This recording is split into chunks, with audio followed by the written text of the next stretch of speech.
Grow My Cleaning Company teaches owners of cleaning companies just like you how to grow your company, make more money, and finally take charge of your financial future and your life.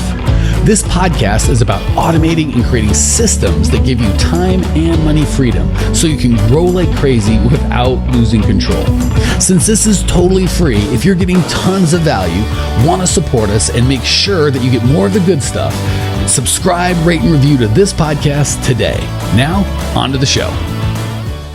Hey, Cleaning Nation, Mike Campion here with the lovely, the amazing, the rockin' Renee Kraus. This fine woman started Renee's Cleaning Service May of 2013 in Connecticut. Their company motto is "We make your home clean and happy," and they serve residential clients. Full alert as to why this is a good podcast. Renee is one of our next level members, and frankly, kicking butt. Just is who she is. I mean, not. Her company's great, and we'll talk about that. But really, how she shows up, because I coach lots and lots of owners, and you can see owners that are like, "Oh my gosh, you're doing what you need to do to get the results that you want," and you get other owners that you have to fight with a little more. So, and they'll still get there. Just it takes longer. And Renee is just a rock star person. So the two reasons I want her on that you're going to get value from, Cleaning Nation, is one, if we're constantly saying it's more how you show up and who you are than the choices that you make. And this, like people are like systems and processes, and we help with all that. And it's great. But if the wrong person shows up, all our systems and processes in the world ain't going to help. And it's really hard to define, here's how to be a right person. So as opposed to defining it, I'll just have Renee and be like her. So that's number one. Number two, she's been through our program. She's doing a great job. So she's got a lot of experience and success and failures, I'm sure, that will help you all going through that. So that's my take on you, Renee. Anything I'm missing or anything you want to add before we dive in? No, but thank you so much. I'm honored. I wish I could say it going, "Oh, she's a guest. I got to be nice and say a bunch of crap that's not true." But that is, A, I don't do that. And B, that isn't the case here. All right. So and I'll be totally honest. With our next level millionaire master, especially the next level folk, I get to spend a lot of time with them, but it's so focused on what are we doing? Where are we, what's the next step? I miss a lot of the, how did you get here and where did you start? So let's back up selfishly for me. And then just so you guys can know, because that's the other thing, we get some of these next level people on here that are just having great success. And I think people are like, "Oh, that she's special," or "I couldn't," that's for different people. And you hear that, like, here's where she started, like, holy crap, she's just like me. Maybe she was even worse off than like, "Oh, I could do this." So we definitely want you leaving this podcast or this broadcast, depending on how you're consuming it, with, "I think I could do this. That ain't bad. I could do that." All right. So that said, you started in 2013. How did you wander into the cleaning business, if I may ask? Oh, I was in the hospitality industry for 25 years. And most hospitality people will know that we work when others play. And so that others can play, frankly. Yes. So others can play and enjoy. And it was fine when my daughter was little, but when she went to school, the school somehow expected her to be there on Tuesday when Tuesday was my day off. So I tried to become a what people commonly know as a health inspector. And I took the class and I passed and all that kind of good stuff, did my internship hours. However, at that time, the state was in a recession and there were no jobs because they were all frozen. So I was kind of defeated and didn't know what to do. And I went to bed and said, "Okay, all right, big guy, I've done this. You tell me." And it came. I'm cleaning. Assuming big guy would be God. That's not how you refer to yourself, as neither big nor guy that I can reckon. No, that was a God thing. So I woke up and cleaning, and I was like, "Holy crap!" As usual, you're right. In the hospitality industry, if you've got time to lean, you got time to clean. So cleaning came in, and my dad has a small landscaping company. And I said, "Hey, Dad, do you, at any of the places that you take care of, any cleaners that would be willing to maybe show me some ropes?"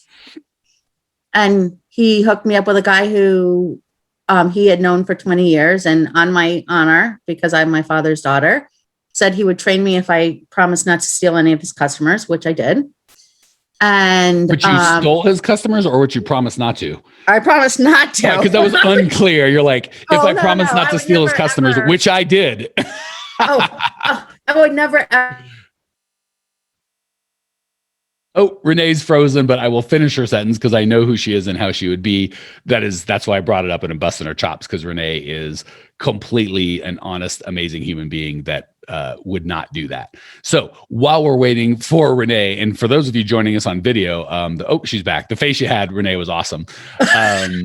I was going to explain that is a concept that we teach. It's fairly advanced, that I love that Renee, and the way you executed it probably wouldn't be the way we taught it, but the idea is something all of you guys, Clean Nation, can use, which is the concept of a strategic alliance, right? Where, hey, my dad has a landscaping company. I'm assuming it's residential. Those people probably have other people they pay this company to come to their home and do a service. Maybe they'd pay this company. So what I would have recommended is as opposed to going through, obviously once you connect with a guy and give your word that you're not going to do that, then that's that. But for those of you like, well, what are you talking about? I'm not starting and my dad doesn't have a landscaping company. I know, but somebody's dad does. There's nothing stopping you right now from going to any landscaping company and going, hey man, do you have anyone that does cleaning? And maybe if you help me get up, I'll give you the first month's fee or whatever, right? You don't have to wait for having a dad or any of that. Okay. So where Renee got cut off was she went to the guy, promised her dad she wouldn't steal any of the guy's clients. So obviously she didn't. Continue. And so he showed me a few tricks of the trade. He actually helped me get my first customer, which was very kind of him. And at that time, I was working in the hospitality industry as a restaurant manager and training for this. And then for the first few years, while my daughter was in elementary school, it was only me. And then I had the crazy idea that I wanted to build, because really I'm a business person. And that kind of went along. And I actually tried to get into the program in 2019 and was told I wasn't a right fit quite yet, which is fine. Frankly, I was heartbroken, but I had some stuff I had to do, which they were exactly correct. And then I got the opportunity to come in, and they were correct because, if you've ever tried to come into the program and Lou or Jess or somebody said, you're not quite ready yet, and you need to work on a few things, work on those things. Because when you get to boot camp, it's no joke. And if my mind had not been strong enough and I hadn't been in the right place, I might not have done as well. So let me translate what that might mean to some of the listeners. Because again, this isn't necessarily about our program, but that's been Renee's experience. So first of all, anytime you're looking for a coach or mentor and they'll take anyone that's got a couple nickels to rub together, that's a good red flag. Second of all, there's two ways people respond, because we get a lot more people wanting in the program than we're just able and willing to take at a time. So we have to tell lots of people, hey, we just don't think it's a fit right now or at all or whatever, which is great. And there's two ways to respond. One way is screw those people. They suck. They don't know. And kind of this rebellious, like I called for coaching. They gave me coaching and I don't like it, which is fine. As adult men and women, y'all can do whatever you want. And this doesn't have to do with us. This is any coach, right? Again, assuming it's a good coach and someone that's trustworthy. If they give you the answer you don't like, you got to go, well, is my commitment to change and get the results that I want? Or is my commitment to stay comfortable and feel good and safe and warm and fuzzy? And I love that Renee did not get the answer that she wanted, which is, yeah, we can help you. And this is great. And let's go forward. She got an answer of, hey, we need to get Renee right before we can, inside Renee right before we can kind of put you through this process. And I love that your response was, okay, I'll get right. And that's not the easy response. That's the big boy, big girl response. The tantrum response is, you don't know what you're talking about. Screw you. And you're not my dad. Right. And there's also, or mom, depending on if you're coaching. But first of all, that is everybody says they're coachable, and everybody is coachable when people tell them to eat ice cream and do things that they want to do. when you get a hard answer and hard coaching, that's when we find out who's really coachable. And by the way, guys, gals, the best leaders are always the most coachable. Everyone's like, I want everyone to shut up and sit down and listen to me, but I've never shut up and sit down and listen to anyone ever my whole life. Good luck with that, right? Yeah. I coach a lot of people. Part of the reason I'm so good is I have asked a lot of dumb questions for a lot of years, and they've got better and better questions, but I listen to the answer and I find people smarter than me, and I don't try, I learn, I do what they say, even when it hurts. So step one of how do I be the person I need to be to have the success that I want to have? You find people that you trust, that care about you and that know what they're doing. And when they ask you to do hard things, you do them, even when you're like, I don't like how that feels. So great. Right off the bat, I didn't even know any of this, Renee. This all happened outside of my understanding, but I love, my big takeaway is Renee was coachable way before now. She didn't grow into this as who you were. All right. So how did that hiring go? Like, did you right off the bat hire and were able to get out? Did it take a while? Just walk us through that piece. Well, it took a little while to hire. I have a lot of hiring experience, 25 years, right? So it wasn't a new process for me. However, in the hospitality industry, I had built teams and built ways of connections. And this was a different industry that required, like, you can't be on a bus line to clean. Right. Let me give you all an encouragement. We've hired professional HR folks. Renee's run a team. Many of the people that we've worked with have run teams before and are frustrated as all get out with, why doesn't that work here? Why can't I make this work? So 2 encouragements. If you're that person that's got that background, you were able to make it work for someone else, but not in your own company, or even for your own company, but not in the cleaning industry. Certainly we need to fix it, right? Don't make an excuse not to change, but don't beat yourself up. That's very typical. More importantly, for those of you listening to like a Renee, it's like, oh, well, she's built teams and she had all this experience and I don't have that experience, so I couldn't do it. There's a little help from that experience, but some of it can hold you back because you think you know stuff that you don't know. So really it has a lot more to do with who you are and how you show up than what your experience is. So I just want to encourage those of you who had that experience and struggle, and those of you who haven't had that experience and struggle. It's easy to blame our experience or lack thereof and not internal, and then get nothing done, or go, the systems and processes I'm using for this particular circumstance aren't getting the results I want. I'll just get different systems and processes. No big deal. We don't have to make ourselves this terrible person. We just have to go, I did A and I got B. I want C, so I'm going to do D. Easy peasy. Go on, sister. Yes. So that's pretty much what I was trying to say is I had these other systems and processes, and but they didn't necessarily work for this. So I fumbled around and I found a few good people after trial and error. Know that you're going to hire some people that you're going to think are going to be fantastic, and it's kind of up to them if they keep up with what they showed you in the beginning or not. And you cannot take that personally, which is a hard thing for somebody like me to get over. Especially because when it's your business, it's your baby and they're your customers and you care very deeply for them. Those emotional things really impact, they impact sensitive people like me a lot.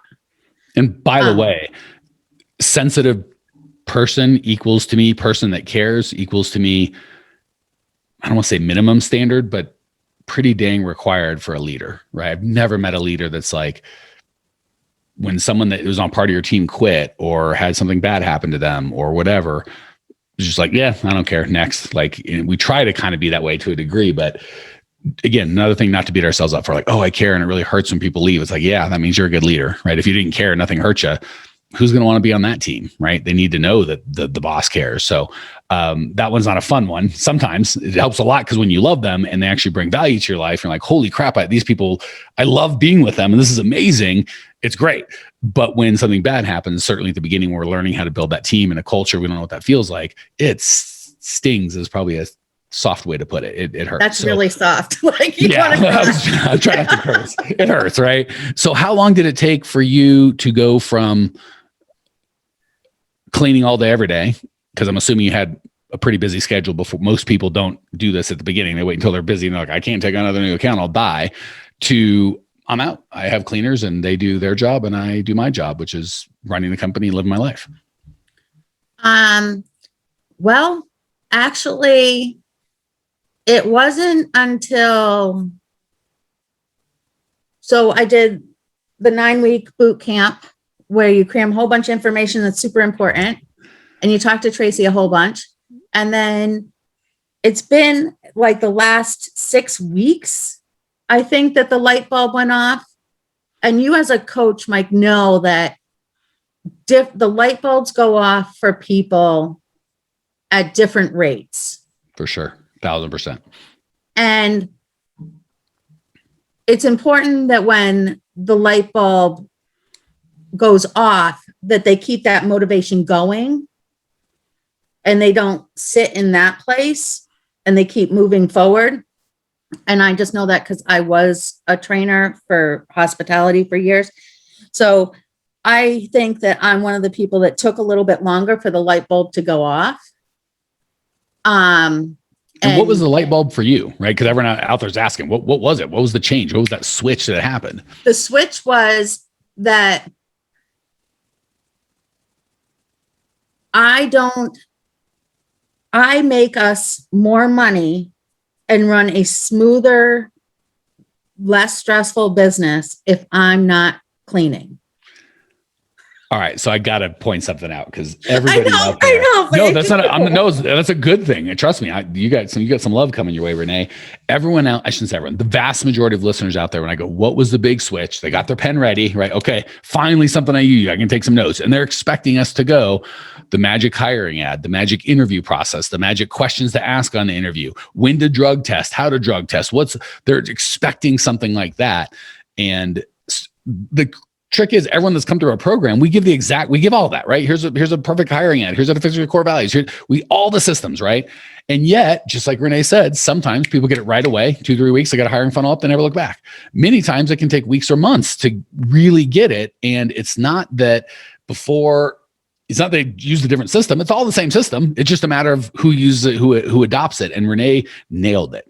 She changed her belief. And yours might be different, guys or gals, but I'm guessing there's quite a few out there that this is your exact belief that this should be or could be your light bulb. Her belief from in the back, I say out loud, I know I shouldn't be cleaning and I know that's the least valuable task. And, our mouth starts saying, but our heart is going, no, I must clean. If I don't do it, the world's going to end. I was born to clean. And we get one of our mindset coaches, Tracy, calls it our monkey mind going, telling you all these stories about who you are and just lies, frankly. And what I'm hearing Renee said is once she replaced that lie of I am only good enough to be a cleaner. That's what you're put on this earth for. You're only worthwhile and you've only got any value when your two hands are building or cleaning or doing something. And the brain is just the place to hold your neck down. Like that's not how you make money. Switching from that, which is probably my greatest joy in coaching, is watching people make that transition to bull crap. I've got a lot more value in my head and I can serve my employees, my family, myself, my community, my customers at a far higher level if I can step out of the business and work on the thing and pour into people that clean as opposed to pour into cleaning. Am I totally just twisting what you meant and what you said, or am I picking up? No, that's exactly it. Like, okay, so if I'm cleaning, I can't go and bid jobs. I can't get the paperwork done during the day instead of taking time away from my daughter. The whole reason I started this was so that I could be home in the evening and on Sunday and Easter and all those things and do things with her. And I allowed the cleaning business to take over our life. You and Tracy and a bunch of other people have helped me switch my brain back to what's important. Because if you say, my daughter is important, but you're cleaning on Sunday or whatever, because there's a move out or something stupid like that, it's some gross, disgusting Yukon move out, that's not that your priorities and you're not aligned. And if you're not aligned, you and the business and your life are not aligned, things get all wonky. But sometimes you need help realigning everything. So we've had like 4 takeaways. Hopefully you guys have been paying attention. If you haven't, I'd go back and listen. This is what I heard for number 4. When so many of us start our cleaning business because we want freedom, right? A lot of us come from a job, whether it's a corporate job or not, or a cleaning job, whatever. We come from a job and we go, I don't like being told what to do and when to do it. I don't like my boss. I want to be my boss. So we start our own business. And then this transition happens that is, we don't notice it. That's why I'm pulling it out, because I want you guys and gals to see it and feel it. So you don't just wake up one day and go, what the heck happened? The vision we have when we start is we are going to own a cleaning company. We are going to own a company that is going to do the work, and we are going to manage and lead and get paid for that. And we wake up 6 months, 9 months, 2 years, 5 years, sometimes decades later, and we go, I have less control than before. And I went from one boss that I didn't like to 100. Every employee that says they can't quit, they can't come in today or won't come in today, at that point, they're my boss. I've got dozens of clients. They're now my boss. So we went from one boss to a lot of bosses. But you know, the clean, not just the cleaning business, but business could be a cruel mistress, right? We love her. We get that taste of owning our own business. We're like, oh my gosh, this is who I was, many of us, this is who I was built to be. God made me to be this person and run a company. So we fall in love with the entrepreneurial side of it. We're like, well, I can't ever have a job again. I can't, this is my life. But we don't know how to run it right because we're so in love. We let the thing just run rampant over us. And the business says, I want time. You go, I'll give you time. I want you to, hey, enough with your spouse. No more dinner. Come out. Done. Enough time with your kids. Me. Focus. Okay. Even when you're with your kids, emails, phone calls, text, it demands everything from money, whatever it asks, we give to it. And we just think that's how it has to be. So I love that Renee, sooner than later, because so many people come to us literally after decades, said, no, that's not what I came here for. And I'm in charge of this business and it exists to serve me. And if and when it stops serving me, that'll be that. I'll kill it. We're not going to deal with that. So let me just sum up the takeaways I've gotten so far. I'm going to let Renee kind of sum up with her biggest words of wisdom to Cleaning Nation. But first, if you've got a good coach or a mentor that knows what they're talking about and they give you feedback, especially when it's hard feedback, that's probably you need to pay attention. Second, what was this? There was a second one I missed. The third one was the hiring switch, right? We all think it's some external drug test, you know, where to interview, how to do it. And it really is the belief of where our value comes from.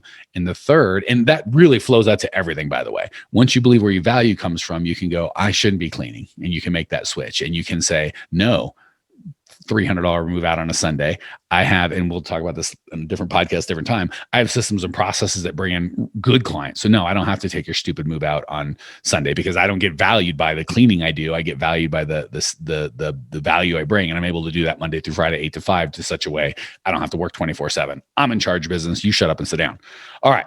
That's my summary. A, what did I miss? And B, any big takeaways you want to give to Cleaning Nation all of your time? Yes. If there are many excellent mindset books out there, you can listen to them on Audible as you're driving around and working, if you're still doing that. I highly recommend, I'll give you 2. I have a whole bunch, but Secrets of the Millionaire Mind by T. Harv Eker. Outwitting the Devil by Napoleon Hill is one of my new favorites. And any Mike McCowett's book. There you go. I will tag onto that to say, from my experience, it is so funny. The unsuccessful people, not interested in reading or what's going on or how can I get better, they think they know everything and they struggle and struggle. The people that are really having success and probably don't need that kind of help and going forward are deep into it, right? So really important, guys, gals. Hopefully the big takeaway from Renee is we're all focused oftentimes as owners, and this might be a little more guy owners and gals, but we're all focused on what do I do and how do I do it? And just give me the steps and I'll follow them. But the reality is we really do have to change who we are and how we think first. And then the system and the steps and the process make sense. And a lot of those are those books, those resources that Renee gave are perfect for that. All right. If you are listening to this and going, holy heck, I need that in my life. If you go to growmycleaningcompany.com, I don't think there's anything for sale there, but there is lots and lots of resources. We've got a quiz. We've got a master. There's all sorts of stuff that dives a lot deeper than we can kind of dive in 20 minutes on the podcast. You can subscribe to the podcast, join the Facebook group, every resource you need. The only rule is, if you're like, well, how do I know I'm going to qualify or whatever? Commitment, right? If you are really all in committed and coachable, we can help you change your life. If you're like, I only want it if it's easy, we're probably not the best fit. You won't like us all that well anyway. All right, guys, growmycleaningcompany.com. Check it out. Have fun. Talk to you soon. Thanks for tuning in to today's show. If you're fired up, ready to grow, and want to see if you have what it takes to work with us at Grow My Cleaning Company, here's what I want you to do right now. Go to growmycleaningcompany.com/talk. That's growmycleaningcompany.com/talk to book an appointment to speak with me personally. I'm going to jump on the phone with you to get you crystal clear on where you are now, where you want to be, and how to get you there. Don't walk around in the dark any longer. If you are serious about growing your cleaning company, it's time to finally get the systems in place that you need to grow. We've helped hundreds of owners of cleaning companies not only grow their business and their personal freedom, but give back to their community as well. If that's what you're looking for, head over to growmycleaningcompany.com/talk and book a time to talk with me personally. I can't wait to get to know you and your business.